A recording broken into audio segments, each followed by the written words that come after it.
निघाले आजच्या दिवसात असं घ्या. आता आमटी मग काल म्हटलं असतं तर बनवली असती माझ्या गॅसवर. काय करायचं, चुलीवर भात बनवते काय केलं.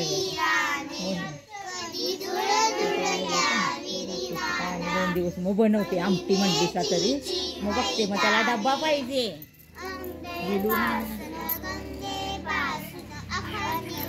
व्हिडिओ काढताय. अरे देवा, अरे देवा.